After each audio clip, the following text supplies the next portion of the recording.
오늘을 살아가는 사람들이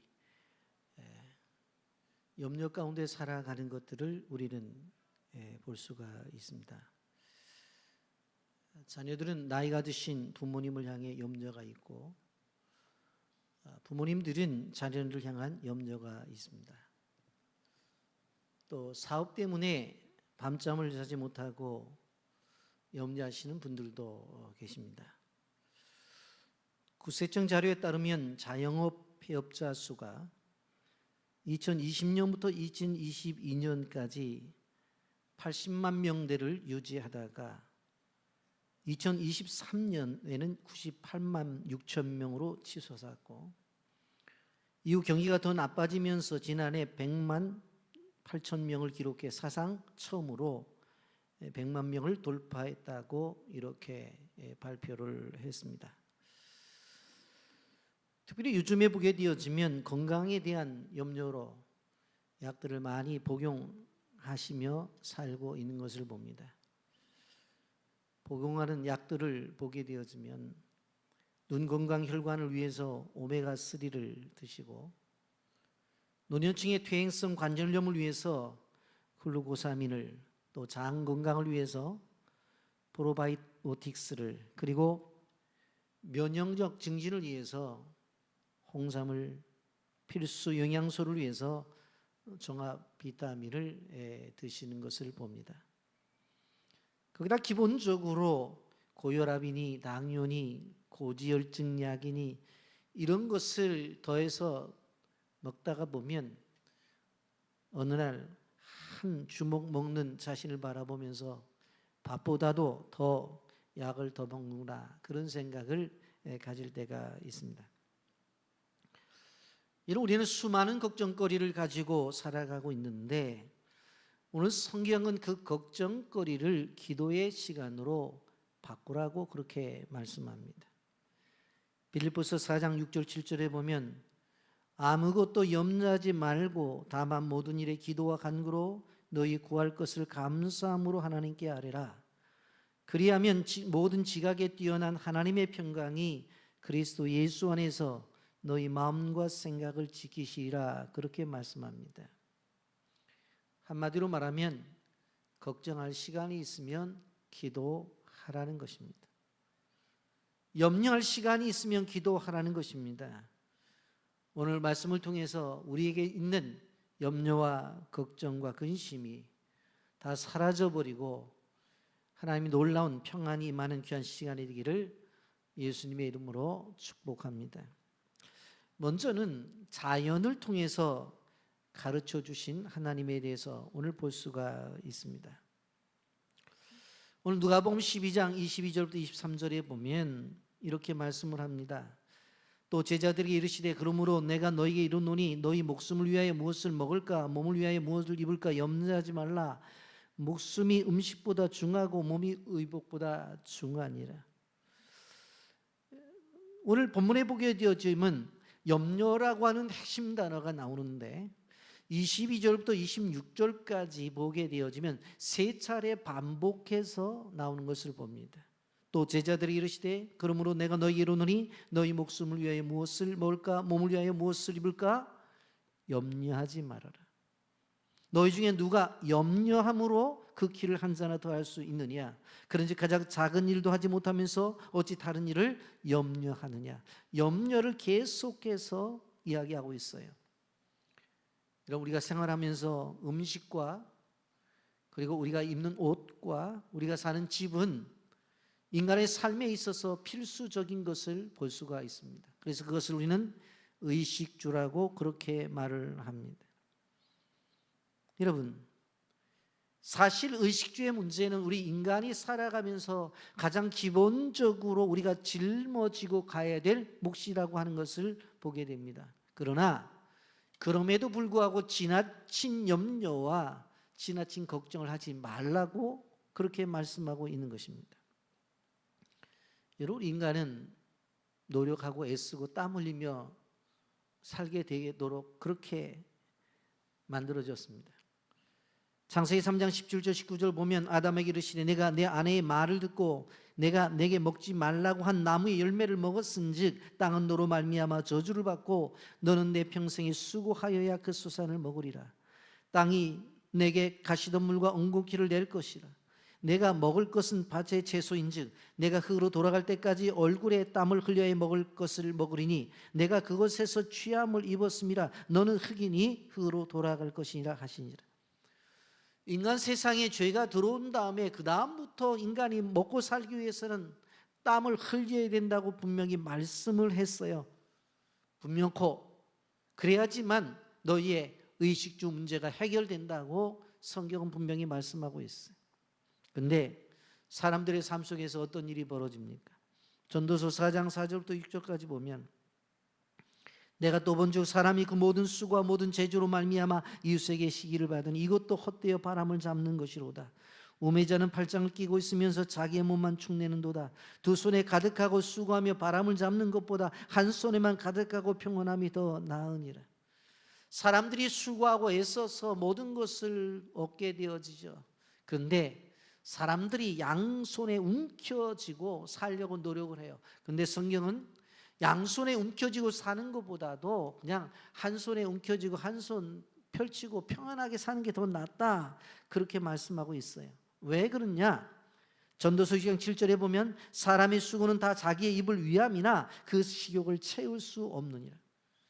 사람이 의식주를 위해서 인간이 살아가지만 실질적으로 그 사람이 가지고 있는 욕심을 채울 수 있느냐? 절대적으로 욕심을 채울 수가 없다라고 하는 것입니다. 여러분, 그렇기 때문에 인간의 행복은 인간이 애써서 얻어내는 것이 아니라 아버지의 신실함 속에서 우리를 돌보아 주심 속에서 우리가 행복을 얻는 것이라고 하는 것을 우리는 기억해야 되는 것입니다. 여러분, 우리가 먹을 것, 마실 것, 또 거할 장소, 이것을 자꾸 염려하는 것은 이 땅에 하나님께서 보내시고 신실하게 우리를 돌봐주시는 그 하나님에 대한 불신에서 오는 것이다. 성경은 그렇게 말하고 있습니다. 사람들은 어리석은 부자와 같이 끊임없이 더 요구합니다. 집도 적은 평수에 살다가 더 넓은 평수, 또 돈의 가치가 더 있는 그런 집, 모든 것들이 더를 요구해요. 이러한 인간들을 향해서 하나님께서 자연 세계를 보면서 좀 깨달으라고 말씀했어요. 24절 보면 까마귀를 생각하라. 심지도 아니하고 거두지도 아니하며 골방도 없고 창고도 없으되 하나님이 기르시나니 너희는 새보다 얼마나 더 귀하냐. 새들을 통해서 자연 속에서 가르침을 준 거예요. 자연은 바로 우리에게 모든 것을 가르쳐 주시는 선생님이 된다고 하는 것입니다. 병행 구절인 마태복음 6장 26절에 보면 공중의 새를 보라. 심지도 않고 거두지도 않고 창고에 모아들이지도 아니하되 너희 하늘 아버지께서 기르시나니 너희는 이것들보다 귀하지 아니하냐. 마태복음에는 공중의 새들이라고 그렇게 말을 했어. 근데 오늘 본문에는 까마귀를 이야기하잖아요. 레위기 11장 15절과 신명기 14장 14절에는 까마귀는 가증한 새로 묘사가 되어져 있어요. 그런데 그렇게 묘사가 되어져 있는 까마귀도 하나님이 먹여주신다는 거예요. 욥기서 38장 41절에 보면 까마귀 새끼가 하나님을 향하여 부르짖으며 먹을 것이 없어서 허우적거릴 때에 그것을 위하여 먹이를 마련하신 이가 누구냐.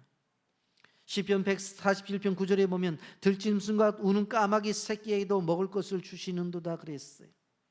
여러분, 가증한 새라고 알려져 있는 까마귀조차도 하나님께서 다 먹여주신대요.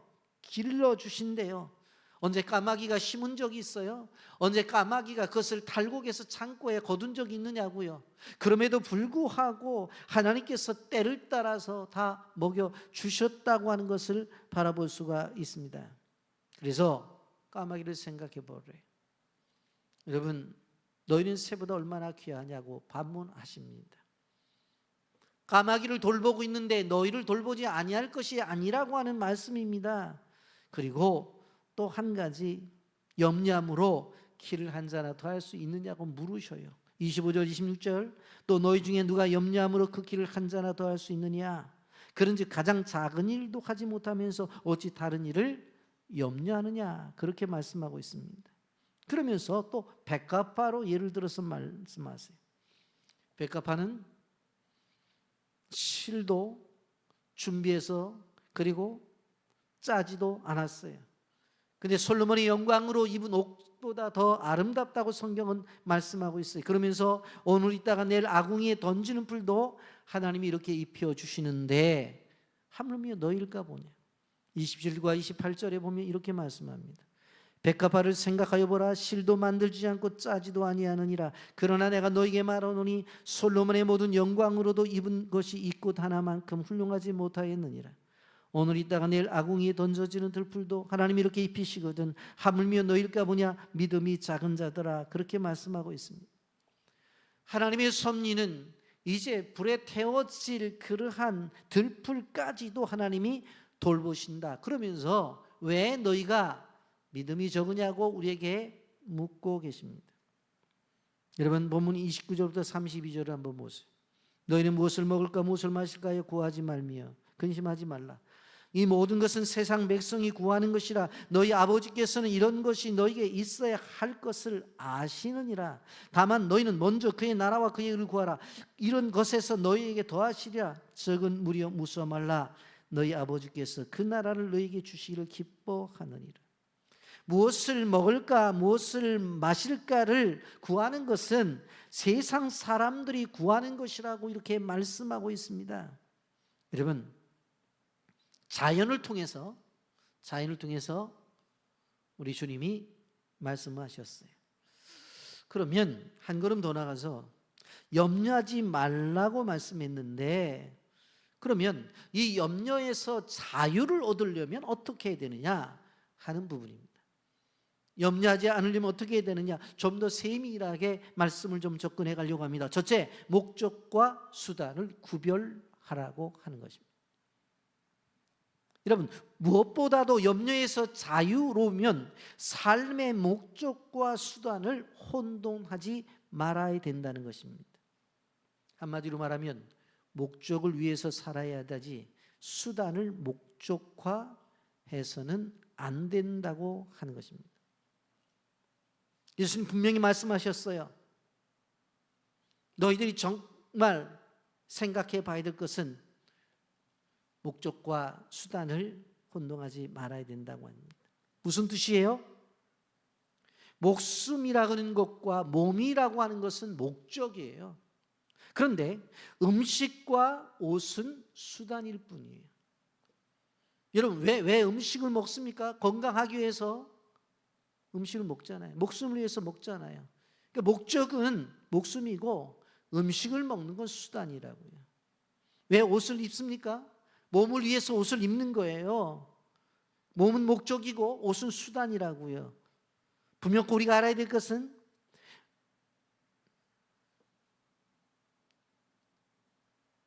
목숨과 몸이라고 하는 것은 분명히 목적이라고 하는 것을 우리는 알아야 된다고 하는 것입니다. 그렇다고 한다면 우리 인간을 한번 생각을 해봐야 돼요. 우리가 한순간도 잊지 말아야 될 것은 인간의 목적이 도대체 뭐냐? 그것은 하나님을 영화롭게 하는 것이에요. 무슨 일을 하든지 간에 하나님께 영광을 돌리는 일입니다. 기업은 이윤 추구가 목적입니다. 정당의 목적은 권력을 얻는 것입니다. 아마 연예인들이 이 목적은 사람들의 인기를 얻는 것이라고 말씀을 드릴 수가 있습니다. 여러분 우리 자신을 생각해 보세요. 그럼 우리가 삶의 인생의 목적이 무엇이냐? 돈을 버는 것이 목적이고 명예를 얻는 것이 목적이고 권력을 얻는 것이 목적이냐? 아무리 가난한 사람들이라도 그것이 목적이 되어서는 안 된다고 하는 것입니다. 우리가 세상 속에서 돈을 벌고 명예를 얻고 권력을 얻는 그 일들은 하나의 수단이 되어져야 되지 그것이 목적이 되어서는 안 돼요. 사도 바울은 뭐라고 고백을 했어요?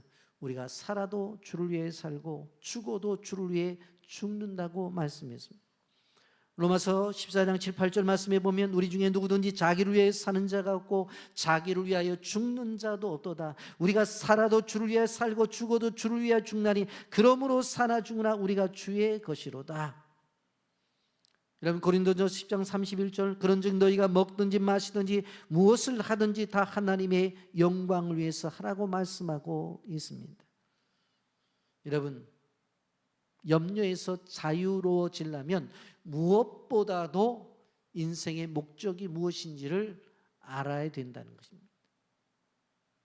두 번째로, 염려에서 자유로워지려면 돌보시는 하나님의 따뜻한 손길을 볼 수 있어야 되는 것입니다.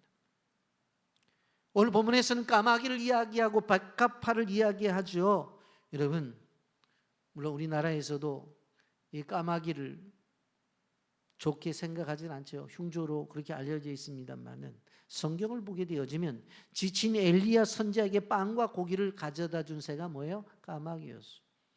누가복음 12장 24절에 보면 까마귀를 생각하라. 심지도 아니하고 거두지도 아니하며 골방도 없고 창고도 없을 때 하나님이 기르시나니 너희는 새보다 얼마나 귀하냐.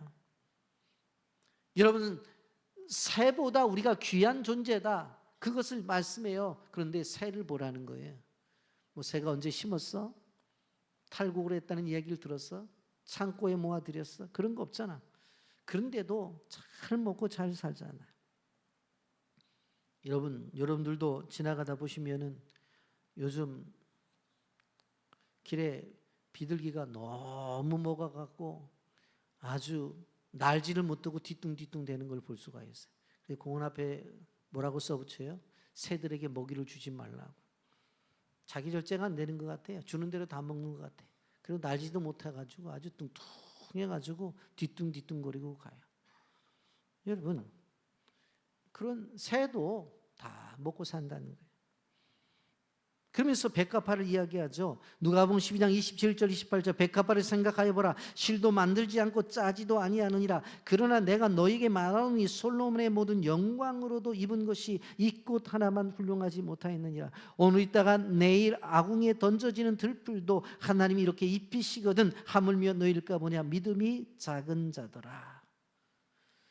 여러분, 꽃의 아름다움을 보세요. 그 꽃이 얼마나 아름다워요. 그럼 꽃이 동대문 시장, 남대문 시장에 가서 원단 따다가 뭐 바느질 해가지고 자기 옷을 입었나요? 그렇지 않잖아요. 그럼에도 불구하고 그 꽃이 가지고 있는 아름다움이 얼마나 큰지 몰라요. 우리 집사님들도 권사님들도 주일날 아침에 교회를 가다 보면 이 옷을 입을까 저 옷을 입을까 그렇게 얘기를 하죠. 남편한테 크게 얘기를 해요. 어딜 나가려면 입을 옷이 없다고. 여러분, 고른다는 것은 이미 옷이 있기 때문에도 고르는 거예요. 한 벌밖에 없으면 고를 필요도 없어요. 그냥 입고 나가면 된다고. 근데 이 옷을 입을까 저 옷을 입을까 마음이 안 들어서 옷 없다고 하는 것은 입을 옷이 많다는 이야기예요. 여러분, 우리가 이 벗고 다 살아가는 사람들이 아니죠. 여러분, 이 꽃을 보게 되어질 때에 하나님이 그게 다 해주신다는 거예요. 그러니까 입을 것도 염려하지 말라는 거예요. 셋째로, 염려에서 자유로우려면 염려의 무익함을 알아야 돼요. 여러분, 염려한다고 해서 상황이 호전되나요? 오늘 마태복음 6장 27절 말씀에 너희 중에 누가 염려함으로 그 키를 한 자나 더할 수 있으랴 그렇게 말을 해요. 여러분, 한번 주변을 바라보세요. 여러분 자신도 생각해 보세요. 아, 염려했더니 내가 사는 삶이 더 오래 살게 되었다. 염려를 했더니 키가 훨씬 커졌더라. 하나님, 내 얼굴은 왜 이렇게 만들어 놓으셨어요? 그래서 거울을 볼 때마다 염려했더니 한순간에 이쁘게 되었더라. 그런 걸 들어보셨어요? 없어요. 여러분, 염려를 한다고 한다면 성경에서 분명히 뭐라고 얘기해야 돼요? 유익한 염려에 대해서 이렇게 말합니다. 고린도후서 7장 10절에 하나님의 뜻대로 하는 근심은 후회할 것이 없는 구원에 이르게 하는 회개를 이루는 것이요 세상 근심은 사망을 이루는 것이라. 다른 사람을 구원하기 위해서 하는 염려는 있을 수 있어요. 그거는 하나님이 원하시는 거예요. 그런데 우리가 먹고 입고 거하는 것 때문에 염려하는 것 하나님이 원치 않으신다고 그렇게 말씀해요. 그렇다면 염려 대신에 우리가 해야 될 것이 뭐냐? 첫째로 염려에서 자유로운 삶을 살기 위해서는 삶의 우선순위가 먼저 되어져야 된다는 거예요. 예수님은 누가복음 12장 31절에 너희는 먼저 그의 나라와 그의 의를 구하라. 그리하면 이런 것들을 너희에게 더하시리라고 그랬어요.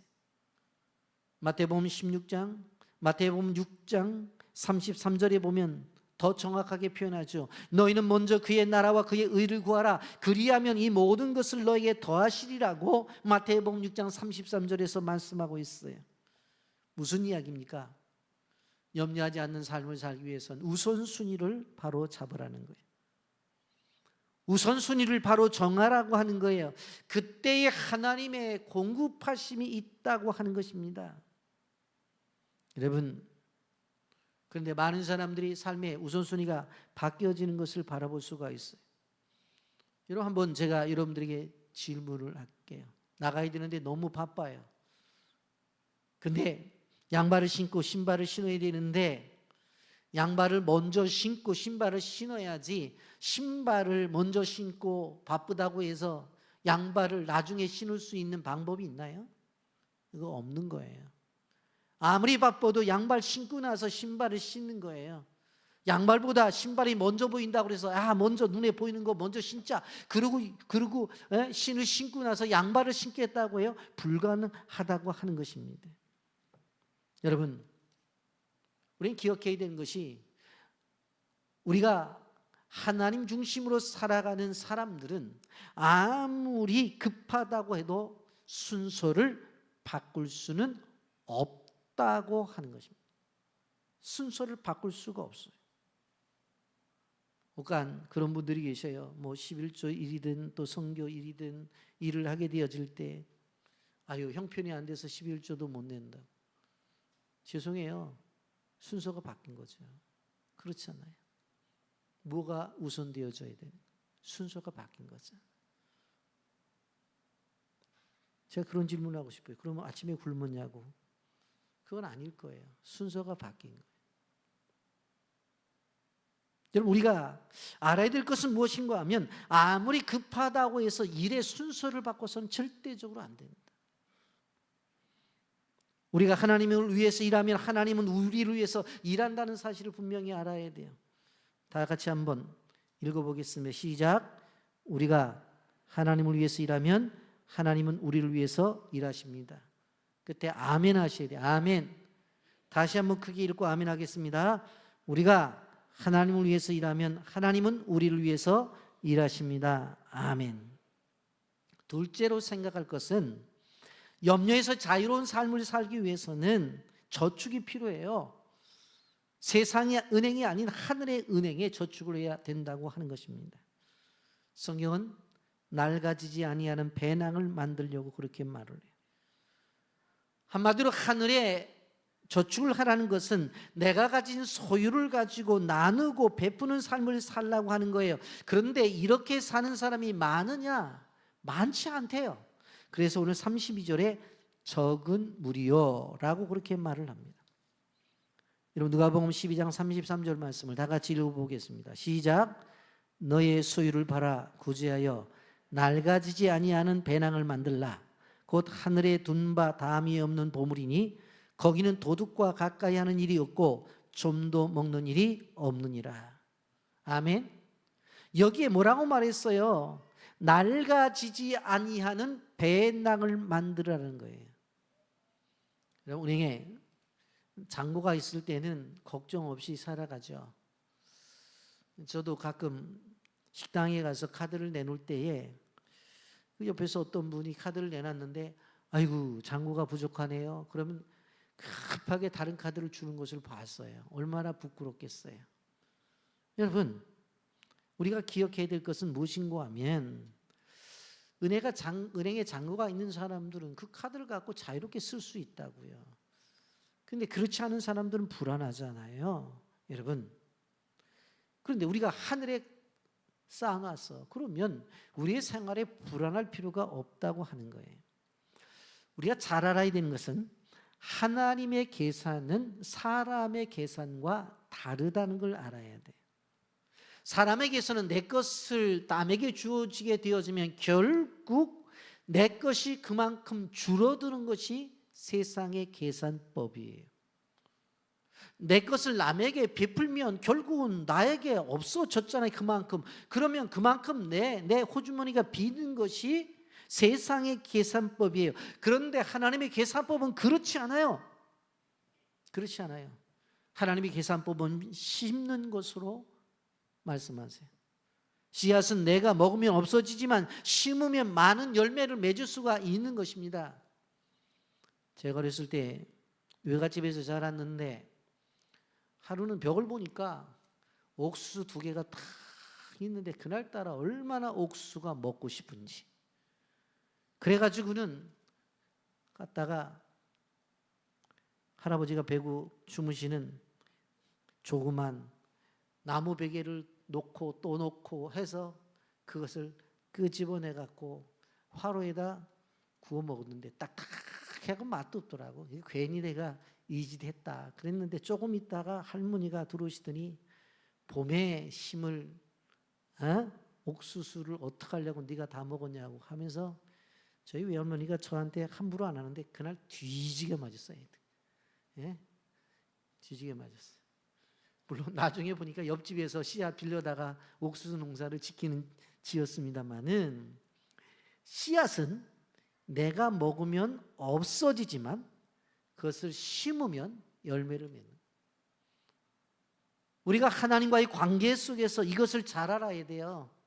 하나님의 나라를 위해서 사용되어진 것. 선교지에 우리가 베푸는 모든 것들은 뭐예요? 씨앗이에요. 씨앗이라고. 그러므로 헌금하고 구제하고 선교하는 이 모든 것은 씨앗이라고 하는 사실을 기억하면서 최소한도 성경에서 얘기하는 30배, 60배, 100배의 열매를 맺을 수 있다고 하는 것입니다. 여러분 우리가 잘 아는 대로 오병이의 기적 알잖아요. 떡 5덩어리와 물고기 2마리를 가지고 5,000명을 먹이고도 12강조리를 남겼어요. 여러분 잠언서에서도 이 원리를 이야기하죠. 잠언서 11장 24절 25절 우리가 다 같이 읽어봅니다. 시작. 흩어 구제하여도 더욱 부하게 되는 일이 있나니 과도히 아껴도 가난하게 될 뿐이라. 구제를 좋아하는 자는 풍족하여질 것이요 남을 윤택하게 하는 자는 자기도 윤택하여지리라. 여러분 그때 구제했어요. 그런데 내가 부자가 되어져요. 그런데 어떤 사람은 과도히 아꼈어요. 왜? 부자 되려고. 그런데 어느 순간에 보니까 가난하게 됐어요. 구제를 좋아하는 자는 풍족하게 지고 남을 윤택하게 하는 자는 자기도 윤택하게 된대요. 세상 나라는 자기가 윤택하게 되려고 수고하고 노력하고 애써야 자기가 윤택하잖아요. 그런데 성경적인 원리는 다른 사람을 윤택하게 만들고 다른 사람을 잘 살게 만들면 내가 윤택하게 되어지고 잘 살게 만든다는 거예요. 아멘. 이 원리를 우리는 알아야 돼요. 여러분 한국 사회가 짧은 기간에 산업화를 이루었죠. 세계 다른 나라들이 놀라잖아요. 한국 교회도 짧은 기간에 부흥했죠. 그 이유가 뭔 줄 아세요? 제가 볼 때 한국 교회는 낡아지지 아니하는 배낭을 만들었기 때문에 그래요. 여러분 한국은 OECD 국가 가운데 기부가 가장 나라로 통계가 나옵니다. 여러분 OECD 국가들은 대외 원조율을 딱 정했는데 GDP 0.7%는 무조건 어려운 다른 사람들에게 제공하라고 했어요. 그런데 우리는 그 수준을 못 넘어요. 지금도 그렇거든요. 한국은 거기에 훨씬 못 미쳐요.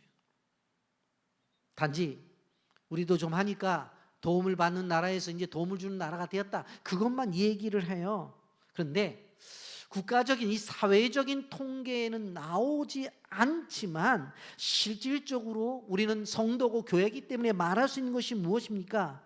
바로 선교지 후원이나 단기 선교를 통해서 나가는 비용들이 엄청나게 많아요. 선교사님들이 선교지에 가서 문화센터를 세우잖아요. 선교사님들이 선교지에 가서 학교를 세우고 또 병원을 세우잖아요. 아주 다양한 방식으로 돋고 있는 것을 바라볼 수가 있습니다. 이것이 무엇입니까? 낡아지지 않는 배낭. 교회들마다 낡아지지 아니하는 배낭을 갖고 있다고요. 유튜브에서 나가기 때문에 정확한 금액을 내가 말씀드리지 않지만 우리 합동 측 교단의 선교부인 GMS에서 나가는 선교비만 해도 수백억이 나가요. 적은 돈이 나가지를 않아요. 엄청난 비용이 나가요. 이것이 뭐예요? 낡아지지 않는 배낭. 낡아지지 않는 배낭. 이러한 배낭이 한국 교회를 크게 만들었고 한국 사회를 크게 만들었어요. 그래서 한류의 흐름이 전 세계에 흐르게 만들었어요. 영적 배낭이 바로 이 땅에 있기 때문에 그런 거예요.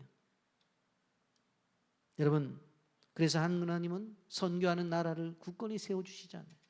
지금의 미국, 지금의 캐나다, 끊임없이 그 나라들이 그 부를 유지하고 살아가는 것들이 무엇입니까? 바로 선교하는 나라이기 때문에 그래요. 선교하는 민족을 축복해 주시잖아요. 세계 머리가 되게 하여 주셨잖아요. 그렇잖아요. 세 번째로 염려로부터의 자유로운 삶을 살기 위해서는 믿음을 가져야 된다고 하는 것입니다. 주님이 염려에 빠진 사람들을 향해서 뭐라고 말했냐면 믿음이 적은 자라 그렇게 말을 했어요. 그리고 오히려 이방인이래요. 누가복음 12장 28절 30절에 보면 오늘 있다가 내일 아궁이에 던져지는 들풀도 하나님이 이렇게 입히시거든 하물며 너희일까 보냐 믿음이 작은 자들아 너희는 무엇을 먹을까 무엇을 마실까요 구하지 말며 근심하지 말라 이 모든 것은 세상 백성들이 구하는 것이라 너희 아버지께서는 이런 것이 너희에게 있어야 할 줄을 아느니라. 여러분, 물론 우리가 거하고 먹고 마시는 것 날마다의 생활 속에 필요한 것입니다. 그래서 우리가 필요를 생각해요. 근데 우리가 사람들과의 관계 속에 그런 얘기를 해요. 좀 염려가 많은 사람을 향해서 아유 성격이 그래 그렇게 이야기를 해요. 어떤 집사님을 향해서 아유 내 몸이 이래서 이러다가 아유 쓰러지면 어떡하지 또 염려를 계속해요. 어떤 권사님은 아유 우리 회사가 요새 좀 힘든데 이러다가 무너지면 어떡하지? 다 염려해요. 근데 성경은요 뭐라고 말해요? 그런 이야기를 들을 때 사람들끼리 그러잖아요. 아유 저 권사님 저 집사님은 아이 성격이 이상해. 그냥 조금만 있으면 다 염려해. 그런 얘기를 해요. 염려는 성격의 문제가 아니라 염려는 믿음의 문제라는 거예요. 성경에서 분명히 그거를 이야기하는 거예요. 염려는 성격의 문제가 아니다. 아유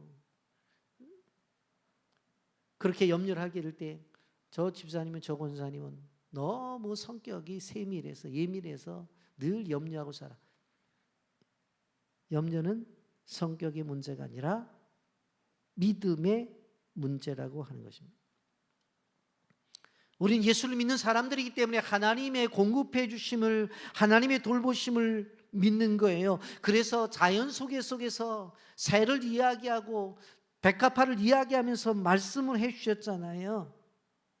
육신의 부모님들도 우리에게 거할 것과 먹을 것과 마실 것을 제공하는데 하나님 아버지가 그 문제를 해결해 주시지 않겠느냐라고 하는 것입니다. 여러분 우리는 기억해야 돼요.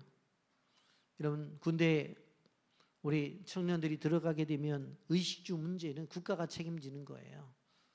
비록 내무 아니지만 잘자리를 마련해 주고 소위 짬밥이라고 하지만 밥 주고 그리고 군복 옷 주고 군화 주고 다 주잖아요. 요새는 월급도 많아서 월급도 군인들에게 주잖아요. 여러분 그러면 하나님의 나라 일꾼이고 하나님의 군사가 되면 하나님이 다 주신다니까. 다 주세요. 아멘. 베드로전서 5장 7절에 이렇게 말합니다. 너희 염려를 다 주께 맡기라. 이는 그가 너희를 돌보심이라. 여러분이 가지고 있는 이 염려될 것을 어떻게 해요? 붙잡지 말고 주님 앞에 맡기래요. 그리고 주님이 돌보신다. 염려거리가 왜 없겠어요? 우리가 살아가면서 있죠. 그걸 어떻게 하라? 붙잡고 있지 말고 주님 앞에 맡기래. 그럼 하나님이 해결해 주신대. 그리고 그 염려를 기도로 바꾸라고 다시 한번 말씀합니다. 빌립보서 4장 6절에 아무것도 염려하지 말고 다만 모든 일에 기도와 간구로 너희 구할 것을 감사함으로 하나님께 아뢰라고 했어. 기도와 간구, 너희의 구할 것 감사함으로 아뢰라. 염려를 평강으로 바꾸는 무기는 기도입니다. 우리 어려운 문제라도 주님 앞에 기도하면 그것이 다 풀린다는 것을 우리는 기억해야 되는 것입니다. 남유다의 히스기야 왕은 그의 생애의 두 번째 큰 위기를 맞이합니다. 국가적인 전쟁의 위기고 또 하나는 개인적인 질병의 위기입니다. 그러나 그 모든 것을 하나님을 찾아 기도함으로 문제를 해결했던 것을 바라볼 수가 있습니다. 이런 말씀을 정리합니다. 분명 마태복음 6장 34절에 그렇게 말씀했습니다. 그러므로 내일 일을 위하여 염려하지 말라. 내일 일은 내일 염려할 것이요 한날의 괴로움은 그날의 족하니라. 여러분, 우리가 알아야 될 것이 무엇인가 하면 내일은 우리의 손에 있는 것이 아니라 하나님의 손에 있어요. 그렇기 때문에 우리가 기억해야 될 것은 과거는 잊어버리고 또 앞으로 다가올 미래는 하나님 앞에 맡기고 오늘을 충실되게 살아가는 거예요. 영어로 말하면 now and here입니다. 지금 이 순간 충실하게 살아가는 것이 우리가 중요하다는 거예요. 자꾸 과거를 후회하지 말고 자꾸 다가올 미래에 대해서 걱정하지 말고 다 주님께 맡기고 오늘이라는 현실 속에서 최선을 다해 살아가면 하나님이 다 해결해 주세요. 그래서 오늘 예배 시간이니까 예배 시간에는 열심히 은혜 받고 또 내일부터 나가서는 또 열심히 일을 하고 옛날에 좋지 않은 일들은 다 잊어버리고 그렇게 살아가는 거예요. 그러면 우리의 삶 속에서 하나님 놀라운 평강이 주어진다는 사실을 기억하면서 이 놀라운 축복이 우리 모두에게 있기를 예수님의 이름으로 축복합니다. 아멘.